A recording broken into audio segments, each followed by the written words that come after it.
আমি যে স্টুডেন্ট, আমার একটা ডকুমেন্ট আছে, কাগজ আছে, কিন্তু আপনি কি করবেন? আপনার ডকুমেন্ট আছে, আমার কাছে কাগজ আছে। মসজিদ মাদ্রাসার কালেকশন যেন এটা একটি ব্যবসা হয়ে পড়েছে, এটাই কিছু কিছু জনগণের এবং কিছু কিছু মানুষের অভিযোগ। সেটা যাচাই করার জন্যই মূলত আজকের অভিযান। চলুন আমাদের সাথে দেখুন। জি হ্যালো, আমরা একটু কথা বলতে চাচ্ছিলাম। কিসের কালেকশন করছেন? কোন মাদ্রাসার? এই যেখানে কালেকশন করছেন এটা কিসের কালেকশন? কোথাকার কালেকশন? কোথায় এই মাদ্রাসা? তিনি কোন মাদ্রাসার কালেকশন করছেন এটাও সঠিকভাবে জানেন না। ওনাকে একজনে এনে লাগিয়ে দিয়েছে আর উনি কালেকশন করছেন এমনটাই বলছিলেন। ওনার সাথে কালেকশনের আইডি কার্ড আছে কিনা সেটা জানতে চাইলে তিনি বলছেন আমার কাছে নেই, আমার সাথে যিনি আছে ওনার কার্ড আছে। আপনার কাগজটা দেখতে চাচ্ছি। 6-9 বলে এড়িয়ে যেতে চেষ্টা করছে। ফোন করে দেন।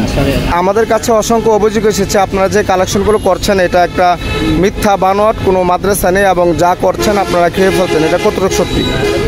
এই প্রশ্নের জবাব ওনার কাছে নেই। উনি কার সাথে জানি কথা বলার চেষ্টা করছেন। আপনি কোন রেলস্টেশনে কাজ করতেছেন?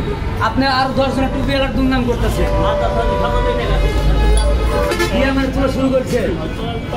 কোথায় আসে না কেন? আপনার লোক কোথায়? আপনার মাদ্রাসা যাইতে তো আপত্তি কেন? আপনি